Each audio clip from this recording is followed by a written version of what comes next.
Good morning, Baba. South Piaffa. Thanks for having me here. It's okay. Awesome. First of all, I want to talk about your wonderful manuscript that you wrote that only I and a few other privileged people have been privileged with the opportunity to read. First of all, I want to find out why haven't you put it out to the world?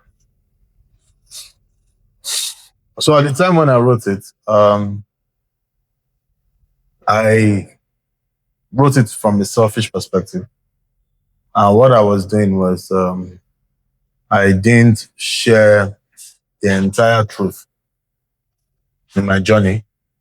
And the issue with that was that as I did not share the entire truth, I felt like I was shortchanging the audience.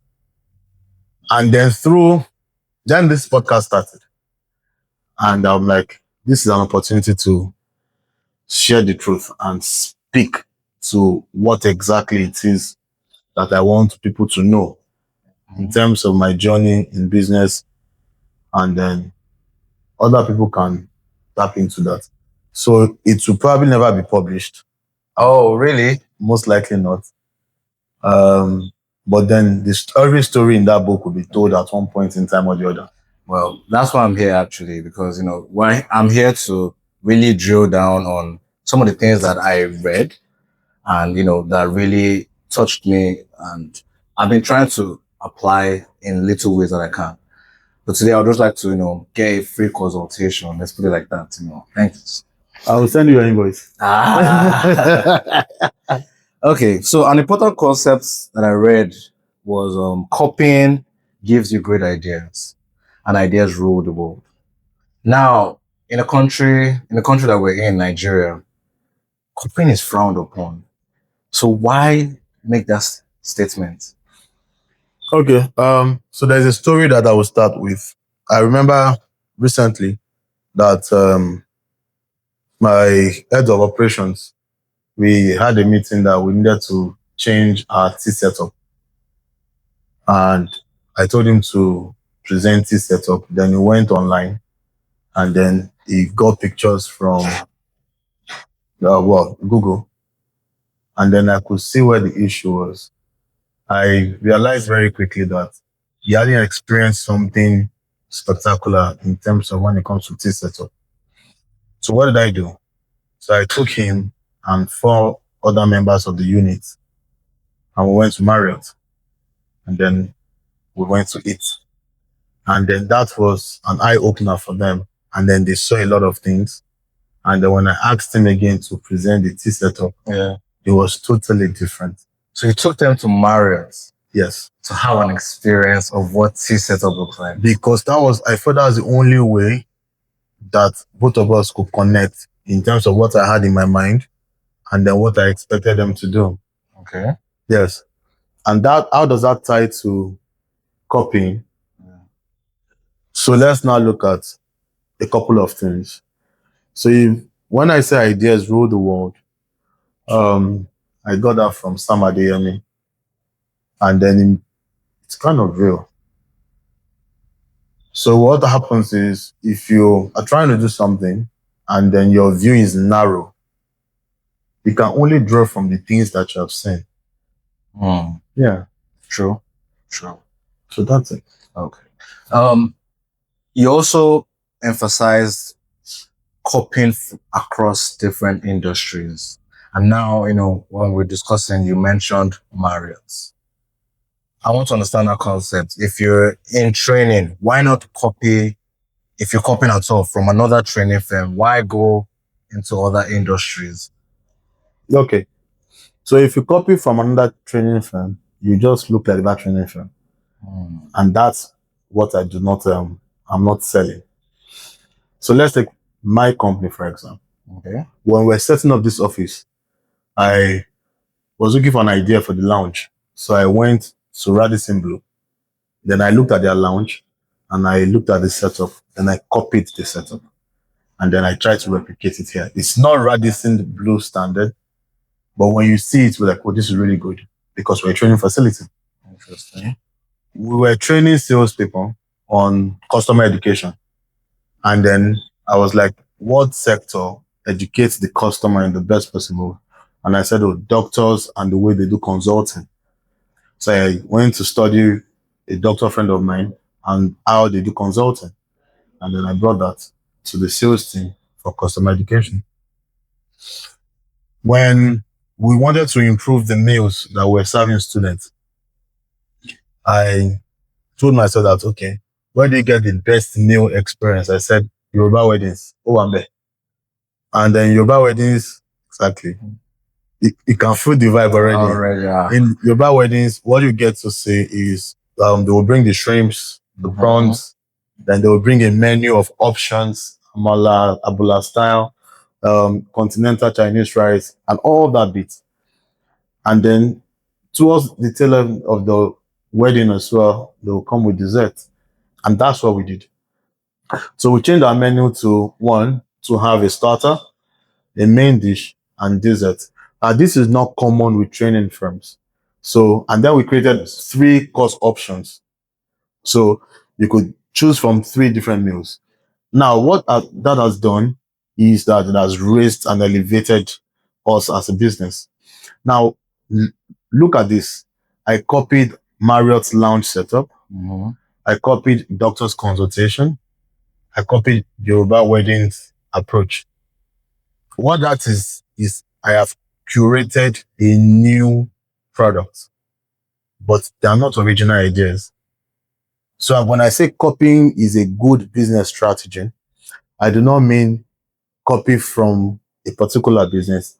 Copy from the best and create your own Frankenstein monster. So it's important to, is there a skill to copying? For what it sounds like, you're not just looking at any kind of place or person, you're taking your staff to the best of the best to have, the best experience. This is like, you could argue that, Owambe, the Yoruba weddings are, up there in terms of experiences, wedding experiences. I know I'm going to be dragged for this, but I'm going to say this, and please understand the context. So when I go to Igbo parties, they will drown you with drinks. I experienced that too. You've experienced that as well. But they don't go all out for food. If you go to Yoruba parties, they will drown you with food, proper. Mm-hmm. So basically, if I was looking at introducing alcohol into our training, then I'll go to an Igbo event. Yeah. So the concept is look at the best in the industry, and it should be probably outside your industry. Okay, I remember this. So I had this lady that I kind of mentor, and she sells baby clothes. It's called not Ashlot, Baby Lock Center in Lekki. Fantastic, but she's doing so well. And then she reached out to me to say that, Babadi, how do I scale up? And I said, you have to zone in on giving the best. So I said, go and take a look at how the Swiss watchmakers package their watches. And then you can take that packaging approach to your clothing apparel. That totally makes a lot of sense. Yeah. So I would like to say this, it's still a concept frowned upon by the average Nigerian. What is the mindset change or shift that has to occur for you to be very comfortable or own copying? Because if it's called out, it gives a feeling that, you're a kind of fraud or you are not an original. So as I said, don't copy a business. Don't take one business and you're replicating everything that you're doing. Look at the industry as a whole. Look at oil and gas. Look at Formula One. Look at sports. Look at medical health. Look at different things globally. And within that wide spectrum, look at the best of the best in that category. And then adapt what they're doing. That's awesome. Yeah, great insight. We're moving on to another important concept. Experiments empower you. Insights gained from experiments will give you leverage over others. And you give the story of Eve and the serpent. Interesting. So I'm not a Bible scholar, but I know a bit about a few things. Okay. So, in the book of Genesis, chapter 3, the first chapters, I think between 1 and 5 or 1 and 6. So, there was a conversation between the serpent and Eve. And then the conversation was that the serpent approached Eve and then made a kind of proposition to Eve, which was against an instruction that God had given. And what the serpent asked was that, um, I know that you have been told that you cannot eat fruits from all of the trees here. And then Eve clarified and said, no, no, no, no, no, no. That's not true. That's not true. That we are told that we cannot eat from a specific section. That if we eat from that section, then we will die. And then the serpent said, well, that's not true. That if you eat from that, that you will be like God and you will be able to discern good and evil and you will surely not die. And then Eve ate from that section. I feel like I'm like Eve. And I think that, and then I want you to hear me out. Okay. That was a bold statement, to be honest. Yes, because I'm that guy, that kid, as at the time when I was growing up, if you tell me not to do something, then I'll do it. Then I'll try it. So I was that kid that when they say don't eat eba and mango, that something bad was going to happen. I was the one that tried it. I know some other kids have tried, but I was the one that tried it. And what that did was I figured out that nothing happened. Hmm. So anytime we had mango in the house and we had eaten eba, and nobody was going to do that, I usually just eat all the mango. It's all a lie. I mean, you're standing here to. Yeah, so if we go back to the concept of Eve experimented that statement. And what happens with, so there is a process to this. So some people will say knowledge is power. Some people will argue applied knowledge is power. I'm not interested in the argument whether it's applied or it's not applied actually, but then what I'm interested in is that when you have insight, it gives you leverage. And what you do with that leverage can give you a lot of advantage. And so I would say this emphatically, at the base of power is experimentation. And that is clearly evident in how the Western world is far ahead of us. So they do carry out a lot of experiments, and those experiments give them insights. And those insights give them leverage because then they know certain things that we don't know. The same applies to this life and business world as well. Mm-hmm. What has happened over time is that I do carry out a lot of experiments and I do get a lot of insights. And with those insights, I influence a lot of business decisions that has worked in favor of piston and fusion. I'll give you hands-on experience of something I did, Okay. which was Google Ads. All right. Google Ads is or was an experiment at the time. So when piston and fusion was kicking off, I turned to traditional marketing. Then I saw an opportunity with Google Ads and I was like, well, let me test this out. Then I tried it. It didn't work the first time. Then I tried it again under different conditions. Then it worked. And then that gave us massive leverage in the market. It was a one-man business at the time, but because of Google Ad, you wouldn't know that.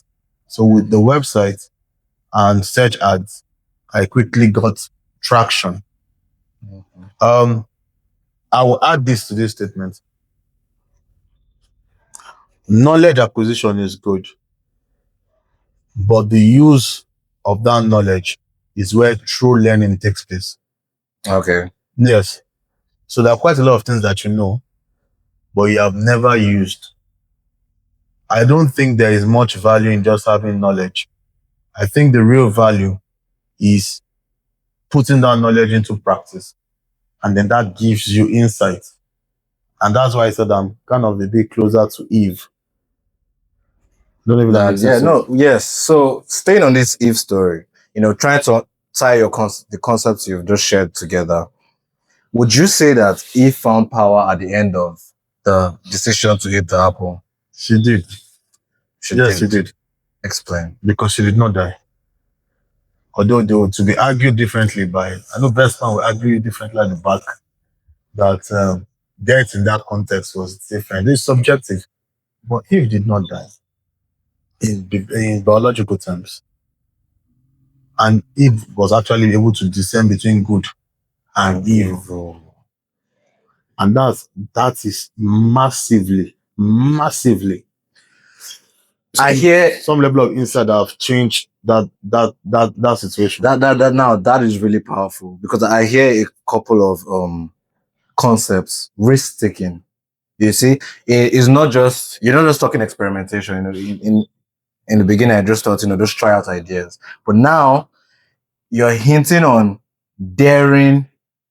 Status quo. Yes, right. Really pushing boundaries, because if Eve gambled against death, so how important is that in business now, in terms of experimentation? Because people could argue that we try stuff, and that's fair.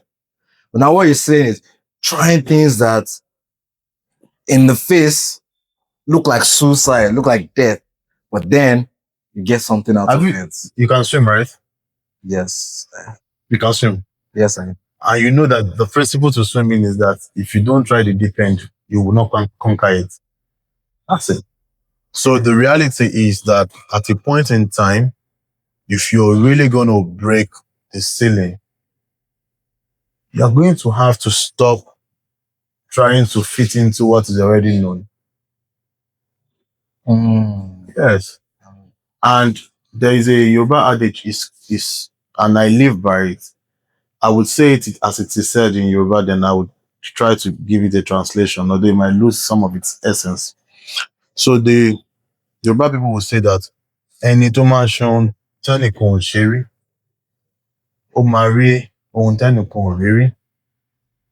If you do something that no one has done before, you will see things that no one has seen before. I have done things that no one has done before. And you've seen things that nobody has. And they have given me leverage. That's powerful. And then I would not share until somebody else tries it and we get that leverage. That makes total sense. So there's also this concept that Nigerians have, and you talked about it in the previous episode of your podcast, whereas it's how things have always been done. So, to the average business owner listening right now, in terms of experimenting, can you share, okay, you talked about Google Ads. I really would like to also have an example of, a process by which, this was where you always did it, right? But then you decided to take a risk. And this is an actual risk, like, Eve situation. And then you've seen it. I mean, I know you say you're not going to share, to someone else. I'm sharing now already. I'm already sharing. That's what I'm doing with the podcast. So it's a mindset shift, actually. You have to change the way you think about certain things. And that mindset shift means that you have to embrace the rebel inside of you. And some of us just like to play it safe. You have to be willing to lose some money. And that would mean that you have to change how you also interpret failure. You have to embrace failure as a learning pathway. That means nothing really fails. So the more experiments you conduct, the more you learn. And as I said, this comes, if the serpent has approached Adam, he might not have done it. Yes. And that's because Adam in himself, or the way Adam is, I'm sure he will overthink it. So another mindset is that you don't overthink it. Just get it done. Just do it. Just make it happen. So if you overthink it, you won't do it. So you have to embrace the mindset of I'm willing to fail. You have to embrace the one mindset of I'm gonna lose Some money. but if you do four and one succeeds, it makes up for all the three that you lost. So if you dare the status quo, you I can't tell what you find at the end of the tunnel. Now I've told you if you eat a balm mango, nothing happens. I'm gonna try it. I want power. All right. We're moving on to another important concept. Customer's experience is king. This is a new, I don't know if it's really a new fad, but I'm saying it everywhere. Customer experience, customer experience, customer experience. Customer experience is key. Now, you say the secrets, or you make a statement to say the secrets to customer experience or customer loyalty is customer focus. That we should embrace customer obsession. First of all, what is customer experience in itself? What is customer focus? And then what is customer obsession? I want to assume, so I know you work for someone, then I also know you have a business that you're working actively on. Okay. And I have to say that I'm really impressed about what you've put together so far. And I'm excited to actually try your product. And I do hope that when I try the product that you're putting together, that I have an amazing experience. Now, if I have an amazing experience, I'm probably going to tell someone about it. That Trace put this stuff together is mad. And then, because of the way the product is, I would want to use it again. Mm. So a lot of times, the big issue that we have is that when we are running business or when we start a business, we don't have a seat for the customer in our boardroom. There should be an empty seat in the boardroom, and that seat is for the customer. Why? It's simple, really. If you go all out for someone, and then the person sees that you have gone all out for them, there is a big chance that they will stay with you. So customer experience is taking a look at several things. When a customer comes in contact with you or in contact with your business, every interaction that they have with you, we call customer touch points. Every time that they talk to you, they go to your website, that's touch point one. Mm-hmm. If they call you, that's touch point two. If they visit the business, that's touch point three.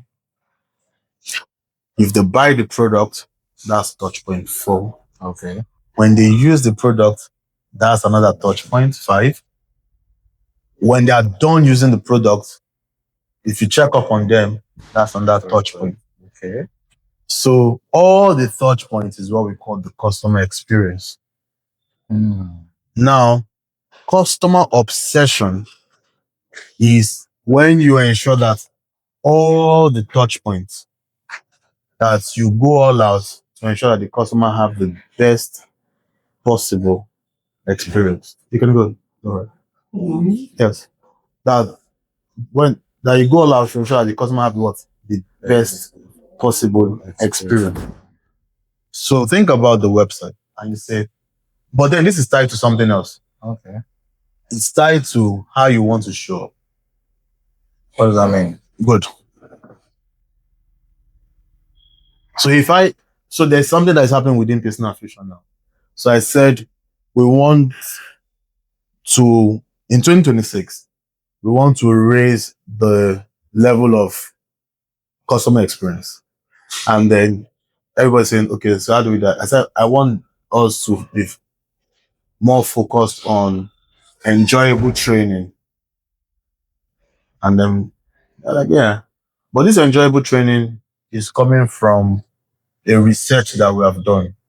which is customer insight. So what we did was we called a couple of our customers, about 100 of them.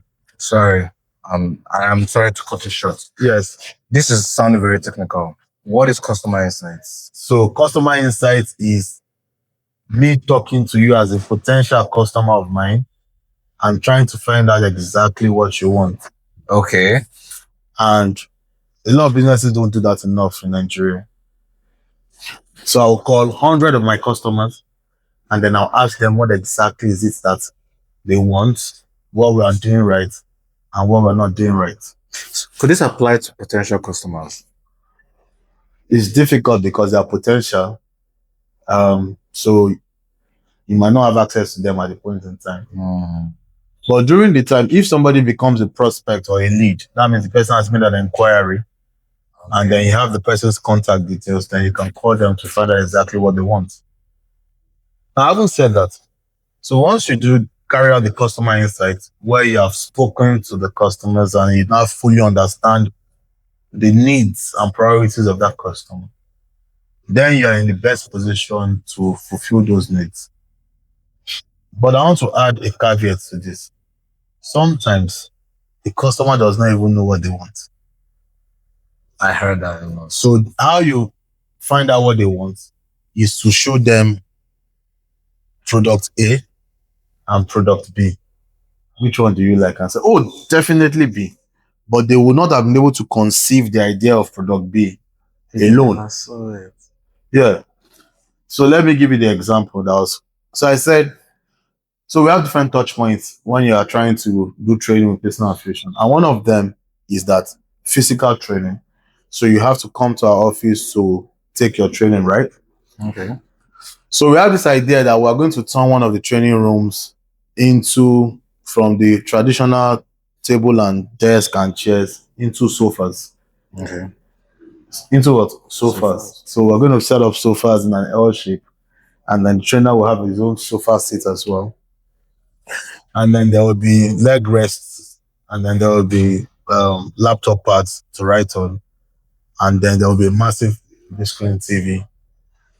So it's not the typical training room. Yeah. So it looks like it's actually like a movie theater. No, a living room. Or a parlor, as we call it. Okay. So when the students come for training, we will say, so you can choose which room you want your training to take place in. Do you want your training to take place in Mumbai, classic training setup, or do you want your training to take place in this parlor? If the students tilt towards that living room, and that's experimentation. I'm experimenting now. So if the students keep tilting towards that living room, then it's obvious that the students want that living room. Okay. But you couldn't have asked them that, how would you like your training room? And they would have told you a living room at the beginning. So what then happens is that if more students are beginning to pick that living room, then we are going to change more training rooms. That look like that living room. Oh, that is amazing. So that's customer insight. Okay. Now, the customer experience is that obviously the living room has a better feel. Right? Yes. So customer obsession is what I did with our food. So after we changed to the Yoruba O and their situation, I knew that we had just begun the war with the kitchen people. Now, so 3-course meal came up, and then something happened with the 3-course meal. So what happened was that one time I took one of the meals and I saw that the chicken was looking so small. You can pass. I took one of the meals and I saw that the chicken was looking what? Small. But it was 3-course meal. But myself eating that chicken was not good enough for me. So why would it be good enough for my students? So I started obsessing about the size of the chicken. And then my chief chef came to me and said, Babadi, if we cut this chicken this size, it's so expensive. And I said, it concerns you. I want my student to have the best possible chicken. Now that's customer obsession. So it's not it has nothing to do with the price and how much I'm spending.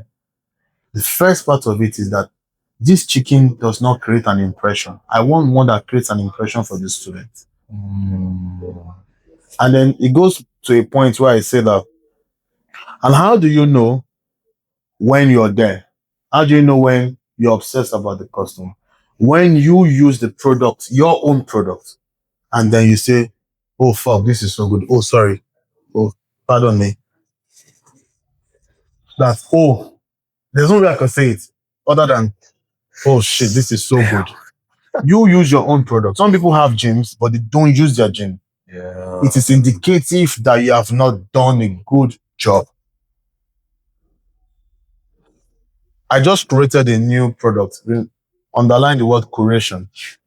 It's something I'm going to do in Kenya with CEOs. I am so excited to be part of it because I'm going to benefit from it and all. So customer obsession is that you are constantly looking at the best way to delight the customer. And you're not putting price first or cost first. And then you put all your energy into that. I remember a few years back, Jeff Bezos left as CEO. Okay. And then in an interview, he was saying that yes, he wants to focus more on the customer. And then you're thinking about all the touch points and looking at all the ways you could make the customer's experience better and you could delight them.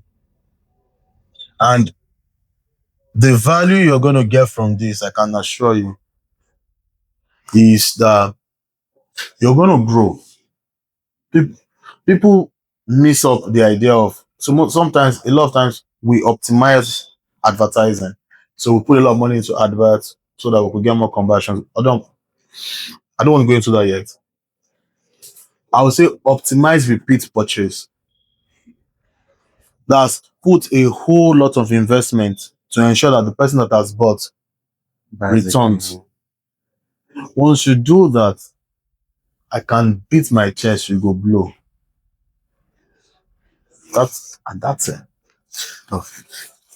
So as a business, if I'm looking to enhance my customer experience in my company or improve my customer experience, how is there a Process to go about it. Exactly. What is the right process to go about it? Use your product.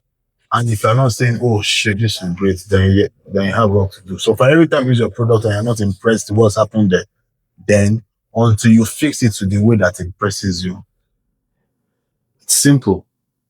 Until you fix it in the way that you yourself, you are blown away by it.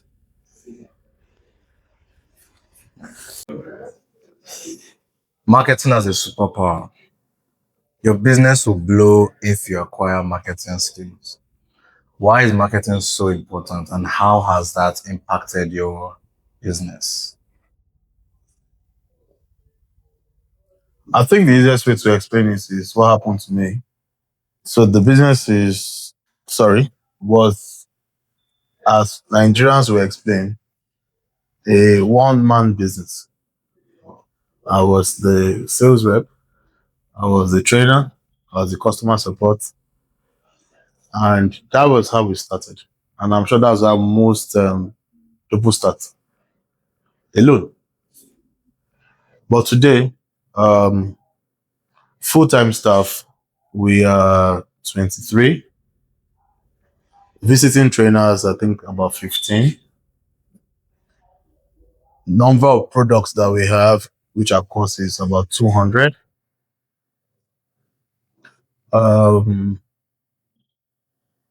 Revenue are pushing very closely to 1 billion.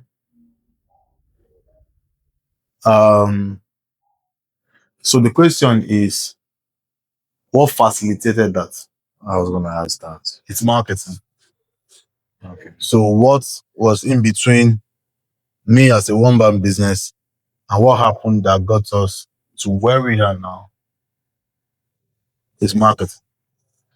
Why do you say that? I'll explain. So there is what you call trade skills and there's what you call marketing skills.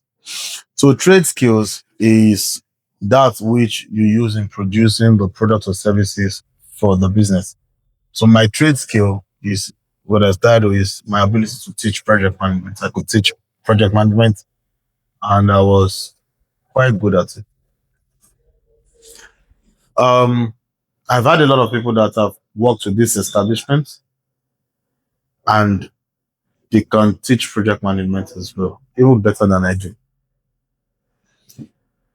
But what has Makes happened? you different? Eh? What makes you different?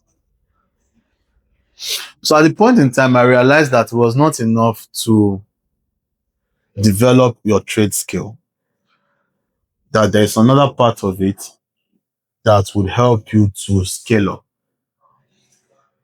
And then I was a bit fortunate that I did business admin in school, but it holds no water in this conversation. But then it just gave me an insight into something. It made me embrace marketing a lot easier. So what's marketing skill? So I'll put it in a box. So marketing is about product development, pricing strategy, placement of your products when the customers can reach them, promotion, that is creating awareness for your product. And there are other elements if you are into services, people, processes, and physical evidence or physical cue, which are the things that you can see. So what is marketing skills? So those things I've listed, you have the ability to engineer them. Okay. So if you're a tailor, if you're a chef, if you are a lab scientist and you want to set up a lab, if you're really good at lab investigation and all that, that's fine. But the issue you would face is that you will need somebody to help you project the business. So trade skill is where you start from. But if you want the business to really grow, then you need to significantly invest in your marketing skill. Ratio, ratio. I would say 50% trade skill, 50% marketing skill. I have a question.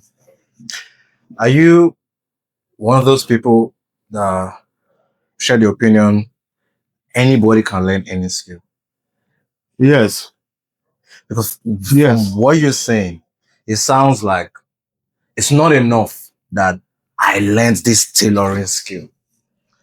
Now you're essentially telling me I would also have to learn marketing. And, in breaking down what you just termed marketing, sounds like I have to learn product development. Okay, so let's hold on. So don't put it that way. If you put that way, then it's gonna. Okay, that's So let's put it this way. okay. If you are a tailor, you will need to have products. Whether it's O and Bear clothes or office clothes. People are buying clothes from you. So those are your products, yeah? So you need to understand how products are created. You are going to sell the products, right? You need to understand how to set the right price. You want people to be able to access you and reach the product and be able to buy your product from you. So you need to understand place concept, which is distribution channels.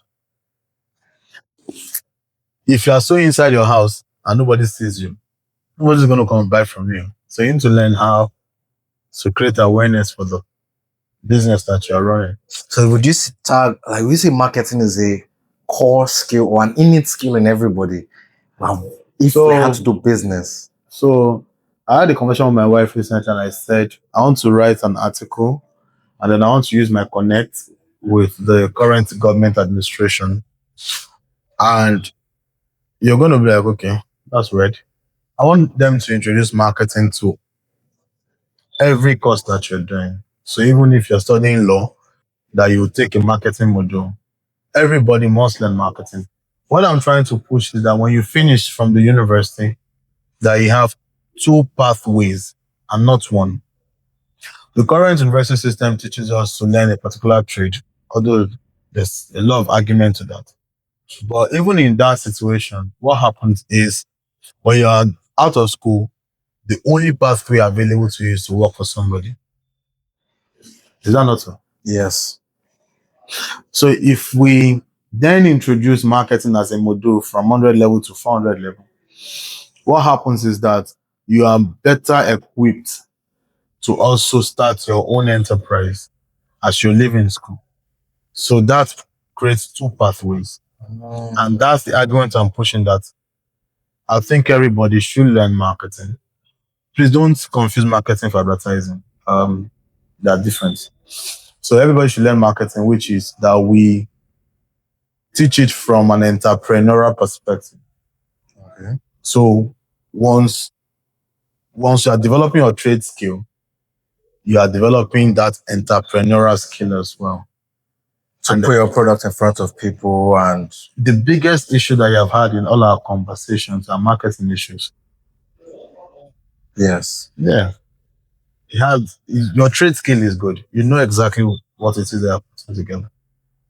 But you have so many questions in regards to product, scaling up, pricing, categories creation, reaching the customers. So every time you come on Sunday and we discuss, that's what we're talking about. And this discussion will be shorter if there is already a structured education in some way.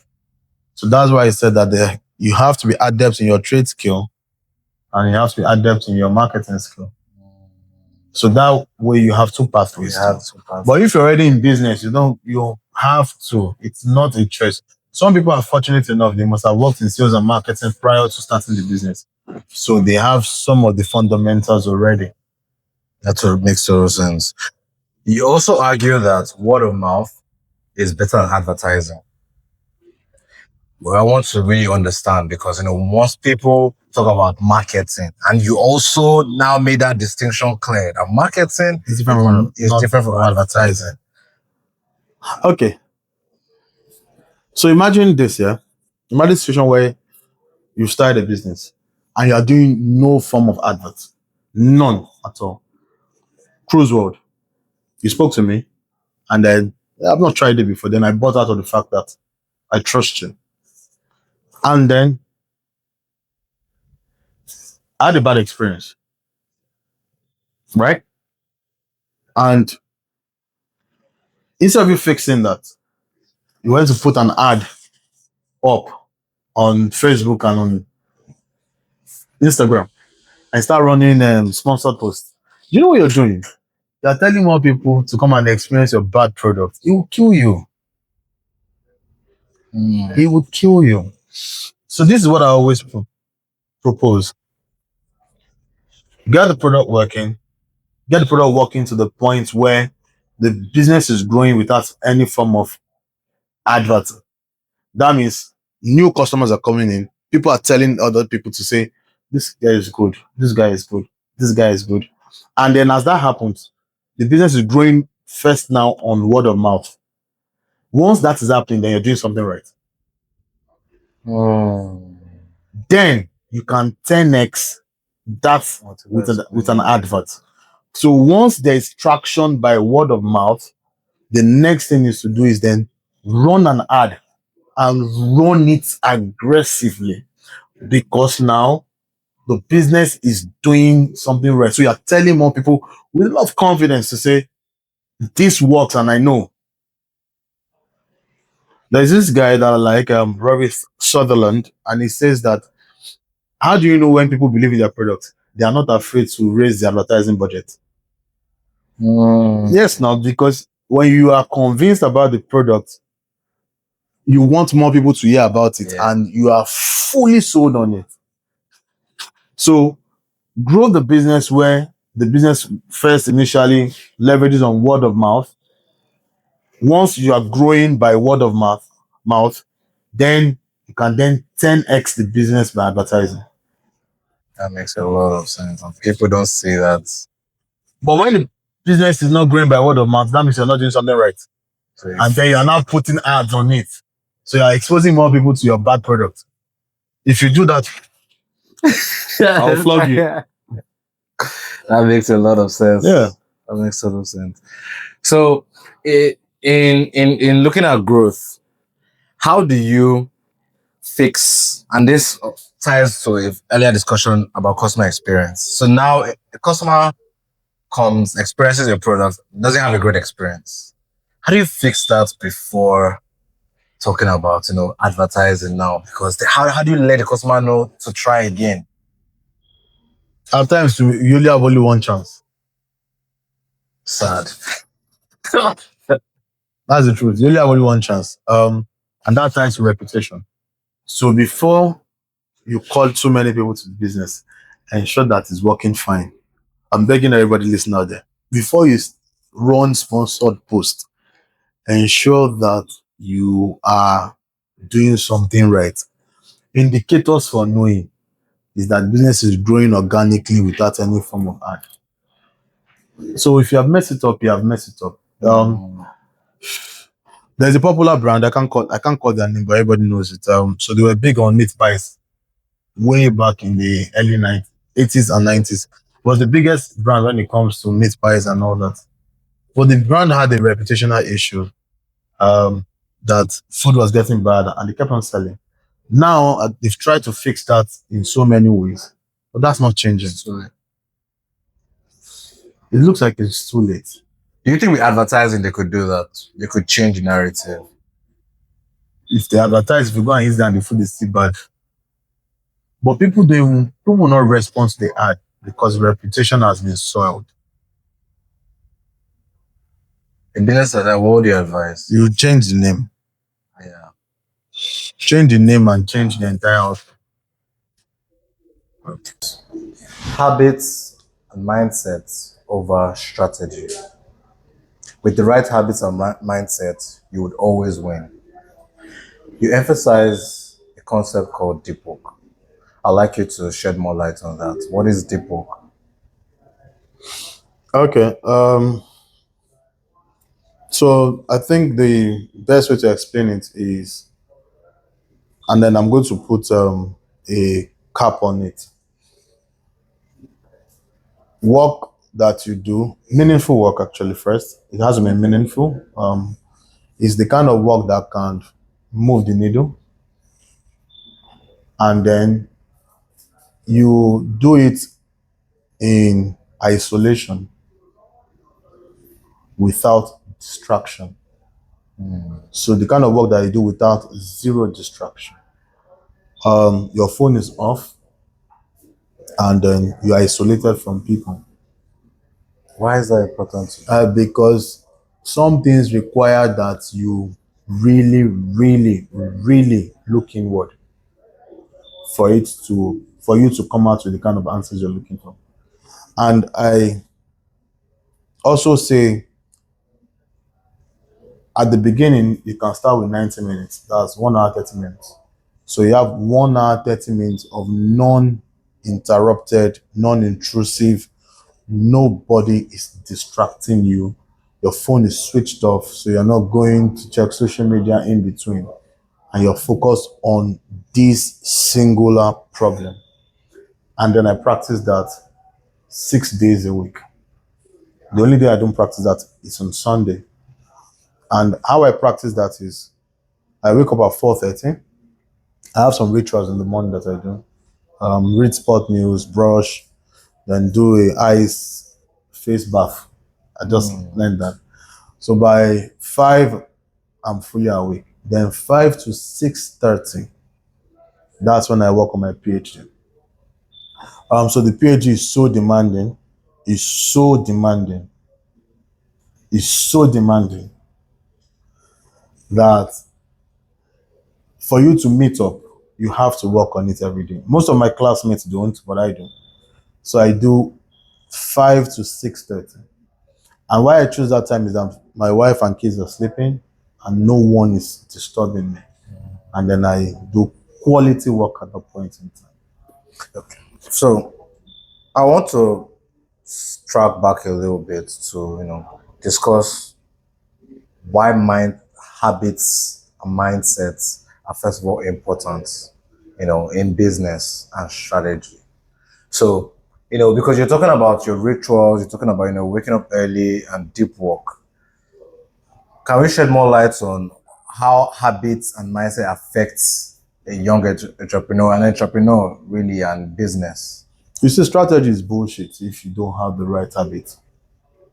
So all the stuff I've discussed, customer experience and marketing and all that, is all crap if your habits are poor or if your mindset is not in the right place. So there is nothing you will do in this world that you will not face some level of setbacks. It's part of the journey. And what you want to have is you don't want to be someone when a marketing campaign didn't go right and you break down into tears. And then you're crying and then you're hysterical. No. So what you need is also to win the long-term game, you need to be able to be consistent. So you can't just show up when you feel like. So habits will help you with consistency. Yeah. Mindset will help you to deal with the setbacks. I Yes. see how they tie into So that's why I said habits and mindset over strategy. You shed more light on consistency. But let me go back to deep work before I speak to consistency. Okay. Yes. Now, so the gains of deep work is, how would I put that? It's immeasurable. Most of the groundbreaking ideas that we have come to know was when the scientist is not sane, or when the engineer is not sane. It's when the person is fully invested in that what they are doing. So you could be reading, you could be writing, you could be designing. Back to best man at the back. I think when I asked him how he became a programmer, he told me that an incident happened to him. He lost his phone. He didn't have a phone, and that was what helped him to become a programmer. Because he lost his phone at the time, he had less distractions. And that forced him at that period in his life. And I have to say, Best Man is one of the best programmers I've met. And that forced him that when he's looking for answers for something, he will have to go through one book, through another book, because he didn't have the shortcut of access. And I'm a beneficiary of that too, because that's what happened to me during my master's as well. But then I didn't lose my phone. I usually leave my phone in the room, then I go to the library. And then I have physical books, not e-books. And then I would sink into it. So when you do that, trust me, there is nothing that cannot be overcome when you work deeply. And the model I always preach now is 90 minutes, 1 hour, 30 minutes of zero interruptions, no phones, no technology that can distract you. And then you just have that 90 minutes where you're soaking. As I said, I do that 6 days a week. And I can say that it's really worked for me. So why is it important to do 6 days in a week? Yeah, then that leads into consistency.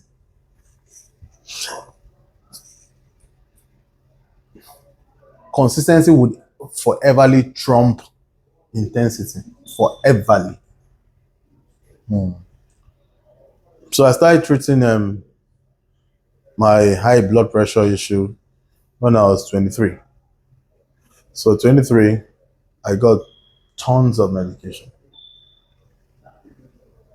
And then when the doctor first told me that I wasn't going to live long, I heard first time, I said, okay.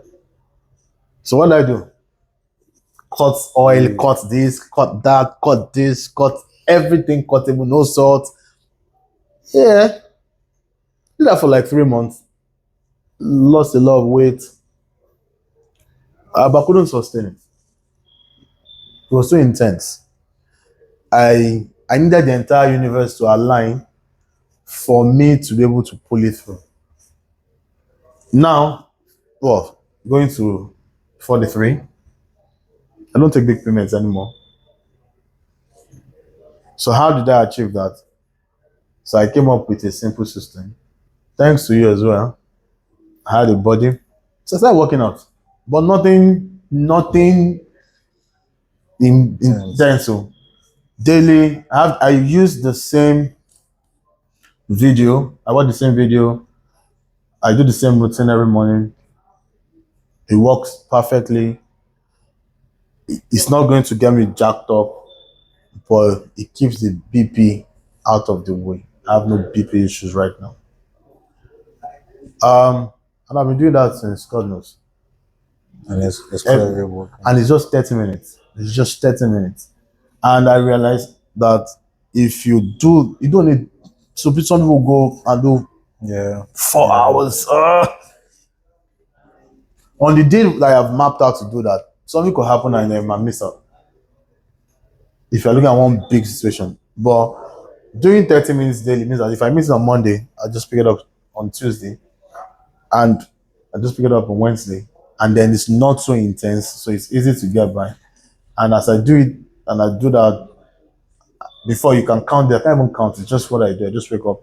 So 4:30 wake up, ice bath face, brush. 5 to 6:30 deep work with PhD. 6:30 to 7 is my aerobics. And then I just get ready for work and I just come to work. And that's the cycle. And when you do consistently, there is something, I'm not a neuroscientist, but I learned this, that the brain there's a concept attached to the brain called neuroplasticity. And what it does is that as you do something regularly, it becomes a habit and becomes second nature. I don't need to be motivated to do my routine. I don't need any motivation. I don't need any song. I don't need anything that says, come on, get it on, get it on. Yeah. Just go into it. It's a habit already. As a matter of fact, if I don't do it, I don't feel good. It's just, do you need motivation to eat? No, that's true. You don't need, I don't need motivation. Just wake up, do my, so because I've done it so long, it's second nature. I do it robotically. As a matter of fact, I added something to my workout. So when I'm doing my workout, I'm watching Diary of a CEO or something. I'm just doing the workout. And then the workout ends and I'm like, oh, I'm done. It's such second nature that it requires no form of motivation. And that's why I always say that consistency will trump intensity. Yeah, but intensity tends to be praised a lot in our society. Because you see the person doing. Yeah, I'll give an example. But then usually, I always say this before you go to the example. If the universe have to align for you to be able to do it, you can't keep it up. And I can tell you this: there are more people that have started stuff and are falling off the wagon. Okay, so you're talking more long term versus running a business is long term. So you need to learn how to show up every day. Do you actually forget intensity entirely, or you find a way to marry them? So I raise the level of the workout marginally, and by that statement, you've led to a concept called Kaizen. So I'm going to give a proper example. So I would classify myself not anymore as I used to be an alcoholic. But I denied that because I felt like it was lifestyle. So what was our pattern? So we close work at 5, then we'll go and have beer. And then we have beer from like 5:30 to like 9, 10. And when I say we have beer, we're not drinking a bottle, we're not drinking two, we're drinking what, 6, 7, 8, 9, 10 bottles. Because it's a long period from 6 to like 10, 4 hours. And then we eat pepper soup. And it contributed to my BP issues anyways. And then we knock it out. And then we do that every day of the week. And I started doing that from university. And then the first job I got, my boss, that was his style. So it was a match made in heaven. And then we'll finish work, then we'll go and drink. Then when I started my business, we did that as well. And I did that for so many years. And then I needed to stop drinking that much alcohol, and then I did the New Year resolution kind of stuff. No more, no more. And if I stop 31st December and I attend my friend's party on the 2nd of January, it will start with, let me try wine. And then before you figure it out, I'm back into that same habit. But then I actually then kind of won the battle over alcohol. But I used a Japanese concept called Kaizen. Okay. And so what Kaizen does is Kaizen says continuous incremental improvement that do not do overhaul. Don't throw everything out because the system would react to that because you are not used to that. So I used to do 6 big stouts in a sitting, and then I told myself that I would not drink beyond 5 big stouts. Not that I'm not going to drink. The difference between 6 and 5 is very small. So for almost a period of 2 months, my max was 5. I didn't even drink 6 every day. It was the max. But I changed my max what to 5 big stouts. 5 big stouts was the equivalent of about 10 small stouts. That's a lot. So I like my max is 5 big stouts. Then I'm not gonna go beyond 5. And I held on that max. So I was still hanging out with my friends and nothing changed other than the fact that I have pegged my max to 5. And I told you I don't do 6 every time. Then I continued on the trajectory of 6 big stouts, 5 big stouts, and then I then moved it to 4 big stouts. You are going to think that I'm going to change it from 4 to 3 to 2 to 1. No, that's not what happened. Nope, that's not how it works. So I changed it to 4 big stouts, which also will span out fully into the hangout period. Then I started mixing the stout with malt. And that's because so I could use one malt to mix all the 4 big stouts. So I'll be topping it. That was me getting acclimatized to drinking malt. So as I started mixing the stout with malt, I was increasing the ratio of malt that I was using to mix the stout. And then I was gradually reducing the stout. So I still hung out with my friends. I still stayed out till 10 p.m. But now, Figured out a way to. so I was doing now 3 big stouts and 2 malts. Does it make sense to you? It does. It does. And then that ratio changed significantly to the point where I reduced it. Now, it took about 10 years. Consistency. It took about what? 10 years.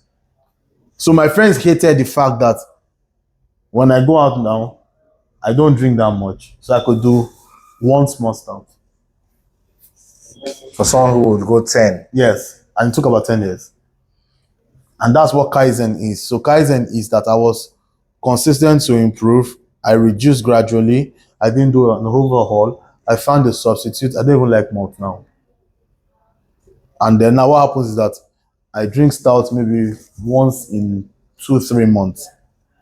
But it sounds like, patience is really a virtue in all what you've been discussing in terms of habits, mindset, in terms of consistency, Kaizen, Depo. It sounds like, and then 10 years to get over, a negative habits, in quotes.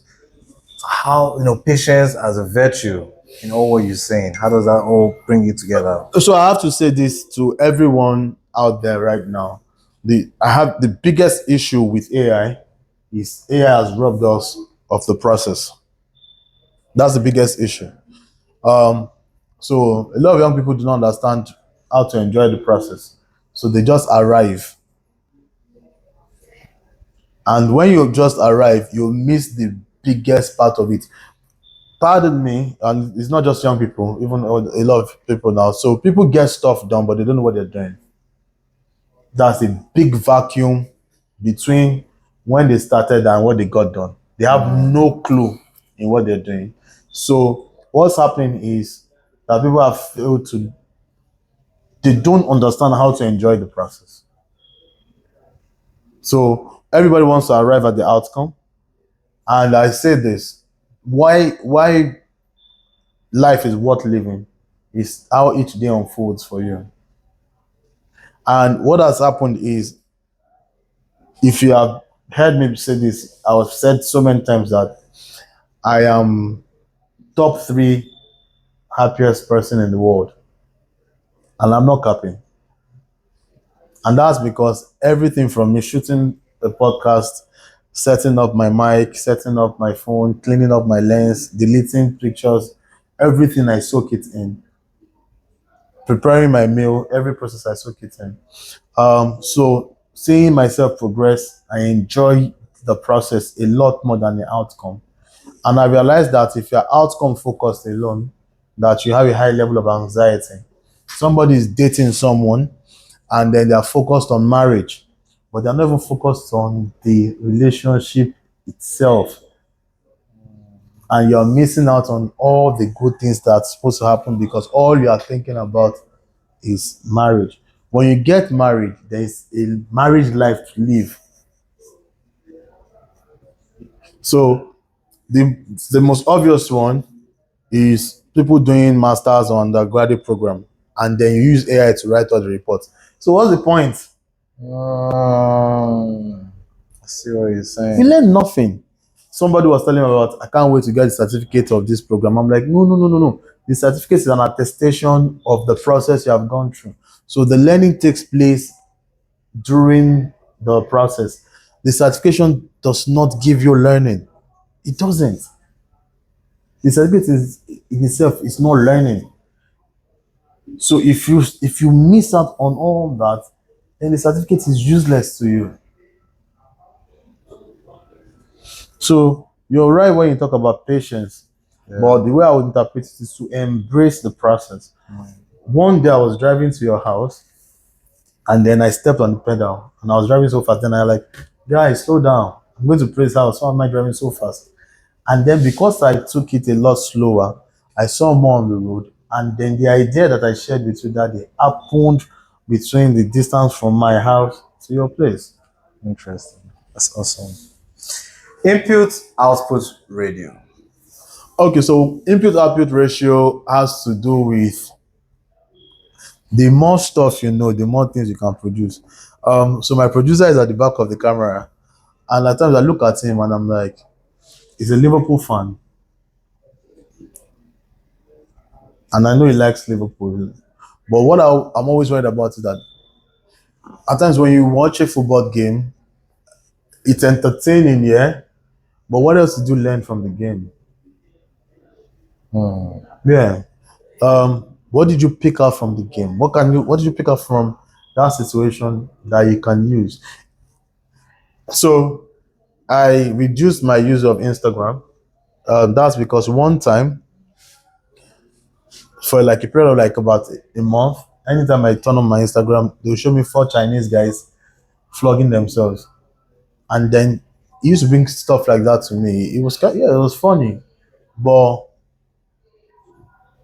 when I meet somebody, I share that kind of content. I said, "Did you see this stuff?" And I'm like, I'm damaging my input, and that's because the quality of stuff that you're taking in greatly affects what you produce. So, what's output ratio? If you let's assume that you're into that you want to shoot a video, you want to shoot a video, and you've never shot a video before, and then you want to shoot a video with your phone, and then you go on YouTube, for example, and you watch 10 videos on camera angles sequence.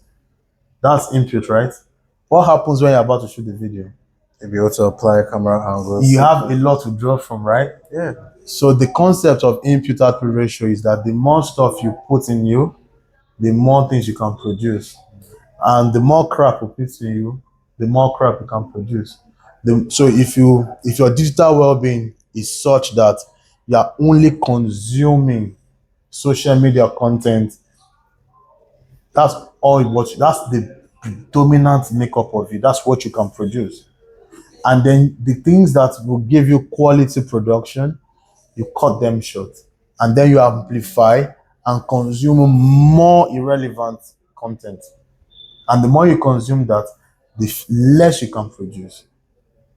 So basically, you're saying that if someone is achieving a certain output, what they need to really figure out or do is to change their input. Technically. Significant. So when you were designing Cruise World, you used to come to the house a lot.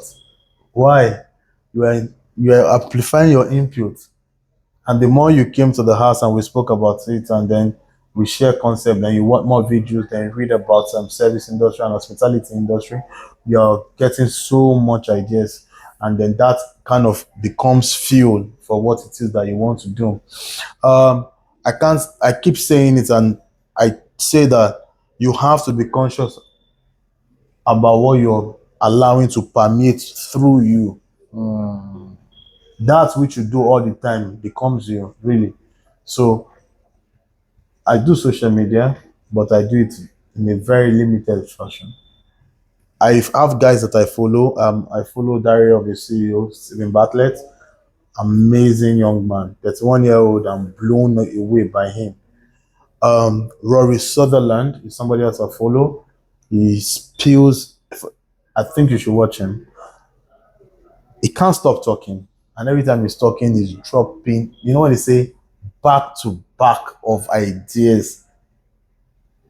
You know, and then the more you amplify yourself with such, expose yourself with good input, then you know stuff about those things. It's the same thing about if you're a Christian leader, or a cleric, or a clergy. The more stuff you read about the word, the kind of different people that you listen to, you'll become better at it. If you're into cooking and then you watch a lot of cooking videos and you learn a lot of, and you go to a lot of shows, you will become like Gordon Ramsay. Yeah. If you cannot meet Gordon Ramsay in person, what do you do? Watching online. If you watch 100 of his hours of his videos, You've met him. what he would tell you in 30 minutes, you would have gotten a lot more.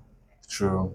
So input output ratio for me is one of the things that have brought me this far. Um, I learned to allow only good stuff permeate through me. Oh, that's an interesting concept. Only allow good stuff from it. Yeah. All right. So we've talked on a couple concepts, especially in this segment. Talked about Kaizen, consistency, also shared deep work. Now, I would like to ask, and we also talked about, patience and how, 10 years to change a habit. In that 10-year period, life happens. There are lots of ups and downs. We have words thrown out, faith, perseverance, but there's a whole process to it. In your book, you say love the process and then learn from failures. I would like you to expand on that. I've spoken about process already, but then learning from failure. I think reframing is how you do not have failures. So I don't think I've failed in the last 10, 15, 20 years. I can't remember me failing at anything.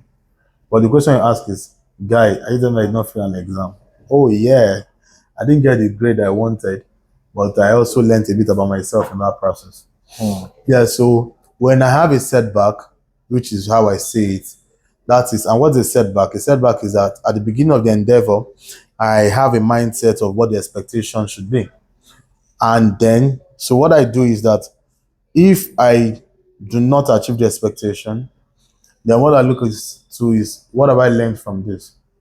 It sounds cliche, but there's another trick to it actually. So the trick to it is that before I start endeavors now, I define the rules of winning. So when I was going to start my podcast, one of the dimensions for measuring success is the number of followership you have, right? Do you agree? I do agree. But that's not the definition I gave success for the podcast.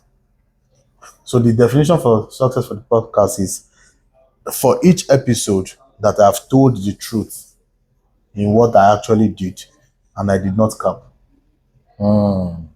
So I control the outcome for measuring success. So Why is that important? because that's why I'm one of the world's most happiest person. Because I do not measure my success by the way you say it. So I am usually there's a high level of contentment that I experience. So when I shoot an episode and I watch it and I'm like, Tiola, you told the truth here. And that's all that matters. It's not about how many people that viewed it. It's not about what the subscriber growth is. So for every time I do that, I do not experience quote and unquote failure. So I said I was going to shoot 13 episodes, but then it became 11 because 2 episodes were collapsed. And then this last episode was collapsed into this whole lot. Um, so it's it's 11 episodes I'm shooting, and in every one of them, I have stuck to the commitment that I told the truth of what actually happened. I do not measure my success by how society measures it. No. And when you reframe and when you own the measurement of success, then you come to realize that you would not experience failure. How do I fail if I had said that a successful episode is me telling the truth? So how will I fail? Yeah, by you not telling the truth in the episode. So what do I need to do? Tell the truth in the episode. So who controls the success then? Yeah. So once you control the narrative of how you see success, then you would win most times. And that's how I stay in the long term of things that I'm doing. So when I'm working out, I'm not working out because I'm trying to get a pack or six pack or half pack and all that. Those are other ways of people.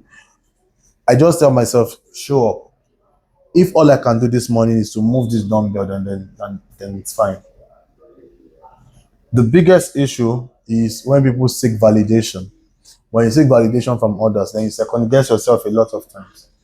Well, so when you do something, you're asking somebody else to help you check to see if it fits into the narrative. I told you, if I was in the Garden of Eden, I would have eaten the apple alongside with Eve.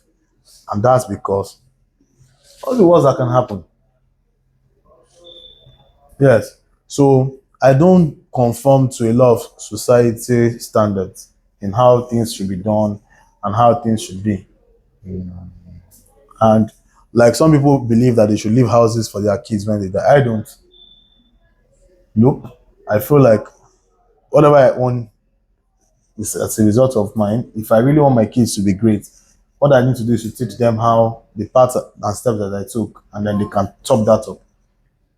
So a lot of times, really, is to say to yourself, I define how I win.